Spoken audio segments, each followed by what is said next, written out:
사실 긍정적인 이야기를 할 때는 나와 잘 맞는 인연과 안 맞는 인연이 큰 차이가 없습니다.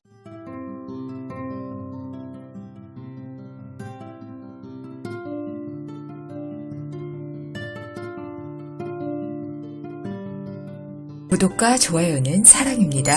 사랑 주세요. 안녕하세요. 작가 서보경입니다. 그동안 우리가 살면서 정말 많은 사람들을 만나며 살아왔잖아요. 사실 사람 때문에 너무나 힘들었던 적도 많지만 우리는 여전히 많은 사람들을 만나며 살아가고 있습니다. 그런데 그렇다고 주위의 모든 사람들과 좋은 관계를 맺으며 살아가긴 어렵죠. 우리가 모든 인연과 다 잘 지낼 수는 없지만 좋은 인연과 오랫동안 함께 가고 싶은 마음은 누구나 같을 겁니다. 우리의 인생은 어떤 사람과 함께 하느냐에 따라 많은 영향을 받지 않습니까? 그렇기 때문에 좋은 사람을 알아보는 지혜가 필요한 것 같아요. 그래서 오늘은 나와 잘 맞는 인연의 특징에 대해서 말씀드리려고 합니다. 여기서 오해하시면 안 되는 게 나와 잘 맞는 인연이라는 게 비단 이성 간의 궁합만 말씀드리는 것이 아니라 동료, 파트너사, 동업자 등 우리가 다양한 상황 속에서 사람들과 합을 이어가고 있기 때문에 그 부분을 말씀드리고 있는 거예요. 여러분은 여러분과 잘 안 맞는 인연을 좋은 인연이라고 생각하세요? 나쁜 인연이라고 생각하세요? 저는 언제부턴가 인연을 구분할 때 좋은 인연과 나쁜 인연이라고 구분짓지 않습니다. 그 이유는 나를 힘들게 하는 인연으로 하여금 제가 더 단련되고 성숙해질 때가 있더라고요. 당시에는 악연이라고 생각했던 인연이 지나고 나니 꽤 괜찮은 인연이었구나 라는 생각이 들 때도 있습니다. 그래서 오늘은 좋은 인연이 아닌 나와 잘 맞는 인연을 알아보는 법에 대해서 말씀드리려고 합니다. 첫 번째, 나와 잘 맞는 인연은 만남이 편합니다. 여러분 간혹 이럴 때 있지 않으세요? 상대방이 나한테 실수한 것도 없고 트러블이 있었던 것도 아닌데 왠지 불편한 사람들이 있잖아요. 심지어 나한테 너무 잘해주고 도움을 주는데도 불편할 때가 있어요. 너무 고마운데 불편한 감정은 있는 거예요. 여러분 공감하시나요? 아무리 생각해도 머리로는 답이 안 나오는데 내 본능이 밀어내는 사람이 있습니다. 반면에 평소에 연락도 잘 안 하고 그렇게 친한 것도 아니고 1년에 한두 번 만날까 말까는 거리가 있는 사람인데도 편안한 사람들이 있어요. 이유 없이 편안하고 신뢰가 가는 사람들이 있습니다. 이런 사람들이 드물긴 한데 있거든요.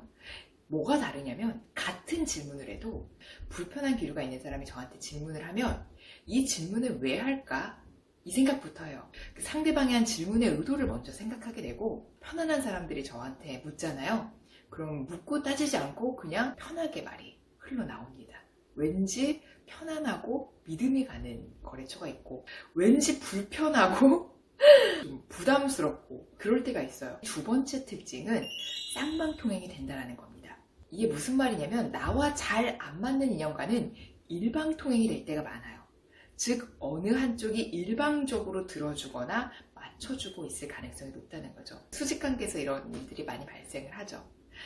내가 생각했을 땐 정말 아닌데도 윗사람이 얘기를 하면 수용을 하게 되죠, 일반적으로. 그렇기 때문에 수직관계 포지션인 사람과 잘 맞는다라고 얘기하는 사람은 많이 없습니다. 비단 직장에서뿐만이 아니라 상대방과 부딪히기 싫어서, 싸우기 싫어서 일방적으로 꼭 참고 맞춰주고 있다면 그것도 잘 맞는 인연이라고 할 수 없죠.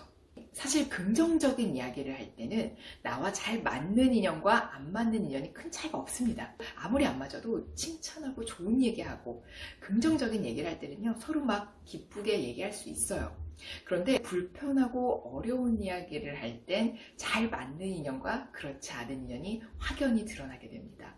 어느 한쪽이 일방적으로 자기 얘기만 하는 경우가 있어요. 일방적으로 화를 내든 쏘아 붙이든 자기 얘기만 하는 거예요. 대화를 이어갈 수 없게.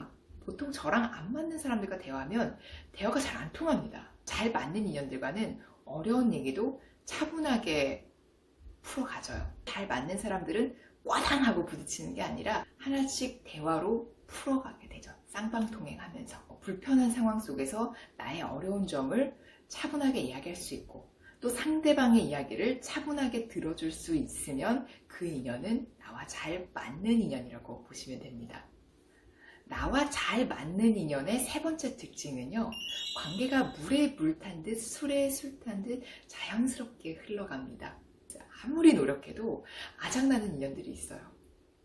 본인들의 의지와 다르게 자꾸 문제가 생기고 자꾸 오해가 생기고 자꾸 합이 깨지는 어떠한 일들이 발생하는 거죠. 나와 잘 맞는 인연과는 그렇게 죽을 똥 살 똥 노력하지 않아도, 그렇다고 노력을 하지 말라는 게 아니라 기본적인 존중과 배려만 있어도 물에 물 탄 듯 술에 술 탄 듯 자연스럽게 세월이 흘러간다는 겁니다. 그렇게 죽을 똥 살 똥 물고 뜯을 만한 일들이 안 생긴다는 거예요. 그렇다고 잘 맞는 인연과 트러블이 안 생긴다는 얘기는 아닙니다. 어떤 일을 하든 누구와 일을 하든 늘 변수의 연속이지만 안 맞는 사람과 일을 하게 되면 정말 작은 일로 스트레스가 치밀어 오르게 됩니다. 여러분 경험해 보신 적 있지 않으세요? 이성적으로 보면 별일이 아닌데 이 사람과 이 일을 얘기를 하게 되면 스트레스가 말도 안 되게 폭발하게 되는 거죠. 지나고 나면 이게 이렇게까지 스트레스 받을 일인가 하는 일들이 있잖아요. 나랑 잘 맞는 인연과 그런 트러블이 생겼으면 그렇게까지 고통스럽지 않았을 일일 수 있다는 거예요. 제 주위에 보면 이 사람과 동업을 할까 말까를 고민하면서 생년월일을 들고 어디에 가서 물어보는 분들이 계세요. 그런데 우리는 본능적으로 이 사람과 잘 맞는지 안 맞는지를 구분해낼 수 있습니다. 그렇기 때문에 여러분은 이미 여러분과 잘 맞는 지인이 누군지 잘 알고 계실 겁니다. 아마 여러분 주위에 이미 귀한 인연들이 많이 있을 겁니다. 그분들께 다시 한번 감사한 마음을 갖는 하루 되셨으면 좋겠고요. 앞으로도 그 소중한 인연 잘 이어나가시길 바랍니다. 오늘은 여기서 인사드리겠습니다. 오늘 영상이 도움이 되셨다면 구독 꾹, 좋아요 꾹 눌러주세요. 오늘도 함께 해주셔서 고맙습니다. 행복 가득한 기분 좋은 하루 되시길 바랍니다.